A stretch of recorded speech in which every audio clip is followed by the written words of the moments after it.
Throughout this park are monuments dedicated to the people and moments that shaped the civil rights movement. But there's one corner where a monument stands to honor a person who didn't make headlines and whose name you more than likely don't know. But she left a lasting impact on Alabama. Britt Moore introduces us to Pauline Bray Fletcher, Alabama's first black registered nurse. In the early part of the 20th century, it was nearly unheard of for a young black woman to get a college education. But after a series of setbacks, including returning home after the death of her father and picking cotton to earn the money to finish school, Pauline Bray Fletcher did just that. But that major accomplishment was just the beginning. She ended up working at the Anti-Tuberculosis League in Birmingham. And that's where she met a lady who was running a camp for kids, white kids, over off of Shades Crest Road outside of Birmingham. It was a fresh air farm. And Mrs. Fletcher was offended that white kids had a place to go and the black kids in her community didn't. So it was really at that point in time when she was at the Anti-Tuberculosis League working that she decided, you know, my dream is to have a camp for kids outdoors where black kids can go and get exercise, fresh air, just like white kids can. After the purchase of 45 acres near Bessemer, Camp Fletcher was born.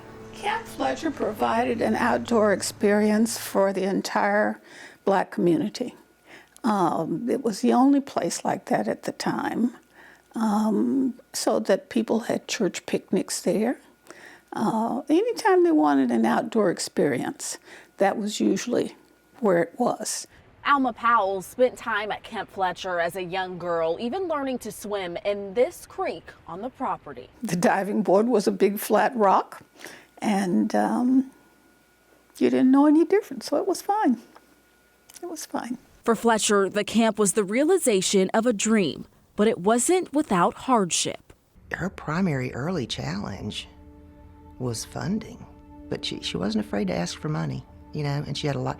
There's a letter that we found in going through a lot of her paperwork. There was a minister that she wrote a letter to. He had reached out to her and said, "We're praying for you and your ministry at the camp with these kids." And she wrote him back. And she said, "We appreciate your prayers, but what we really want is that check you promised." She was very tenacious, but she did it.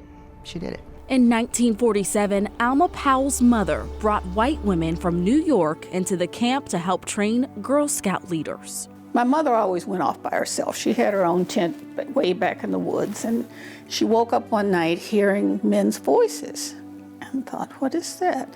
She first thought it was the caretaker who had his radio up too loud because he was kind of deaf. But then she realized that there were men's voices, and so she walked through the woods. She fortunately did not turn on a flashlight or anything. She just walked through to see what was going on and came in sight of the women's tent, and it was surrounded by the Klan. And they were warning these women to get out of town by sundown tomorrow, leave here before sunset tomorrow. There was a huge outcry after that. It made the papers because this was a camp for children. How dare the Klan, how dare they show up and terrorize a bunch of kids because white women are friends with black women.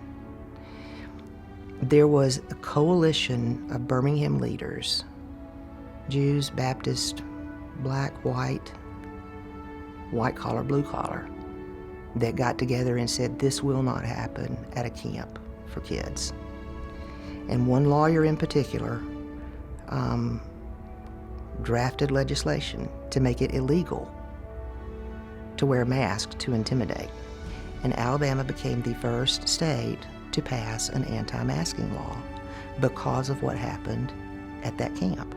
Campfire Alabama owns and runs Camp Fletcher now, but her message is aligned with their message of teaching kids to understand each other and themselves. Her purpose was to serve kids. That's all. You know, there's nothing political about it. There's nothing. It wasn't about power for her, or, you know, elevating herself in any. It was about the kids, you know. And I think that's why all of those people got together and managed to pull it off. Pauline Bray Fletcher is gone, but her spirit and her blood, sweat, and tears keep her legacy alive at the camp she started.